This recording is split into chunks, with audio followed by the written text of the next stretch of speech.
and the former Honorable Minister of Finance and Coordinating Minister of the Economy of this country. Today, she sits at the international table as the Director General of the World Trade Organization. Highly respected Nigerian, globally acclaimed for the great job that she's doing as DG of WTO. So we take the keynote address from Dr. Mrs. Ngozi Okonjo-Iweala, which will be delivered by video.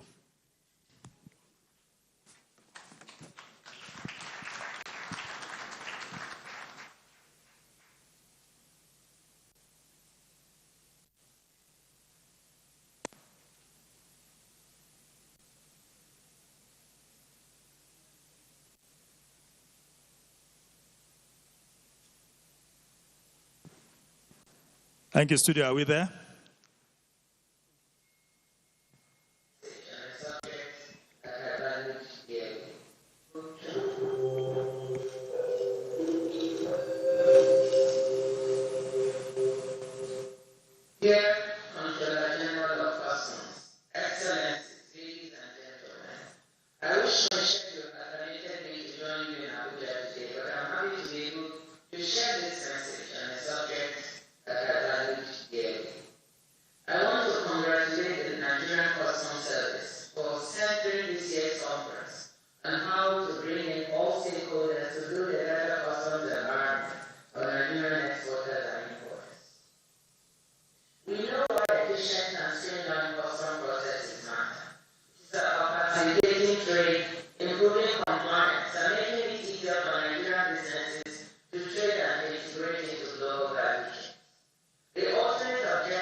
Is lower than 1%, while in Nigeria it is around 90%, with an additional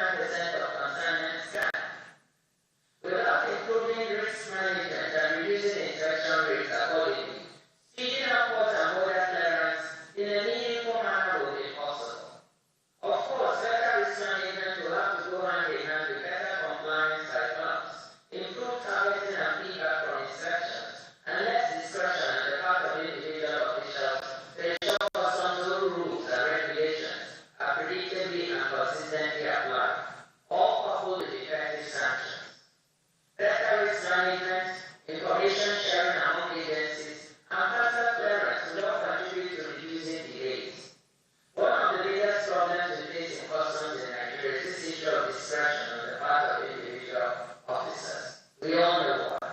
So it is also an area where we have to work hard to convince officers that if we don't succeed and make changes here, we will not visibly improve on delays.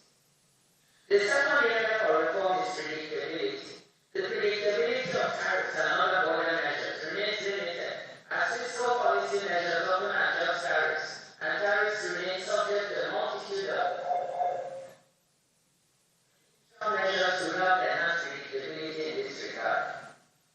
Ceasing the use of the Import Adjustment Tax, IET, and thereby fully implementing the ECOWAS Common External Tariff. Limiting the use of tariff concessions under schemes such as import duty exemption certificate and making their use much more transparent. And removing most products from the import prohibition list that frequently receive discretionary waivers to the extent that this accounts for approximately 6 to 7% of Nigeria's imports. These measures will allow customs to better target compliance checks, contributing to the government's objectives of increasing revenue collection, creating opportunities for new and innovative rather than well-connected plans, and helping to accelerate growth. Doing this does not mean that we cannot use the impact industry argument to protect sectors with the potential to spur economic growth for a temporary well-specified period. But we need to use these measures in a very well-targeted manner. Third, better coordination and delegation at borders. Compared to other economies, Nigeria has an unusually large number of government agencies present at borders.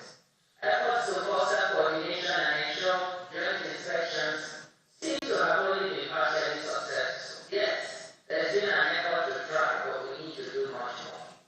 Would there be room to undertake a new attempt to limit the number of agencies present at the border, with tasks delegated to a lead border agency?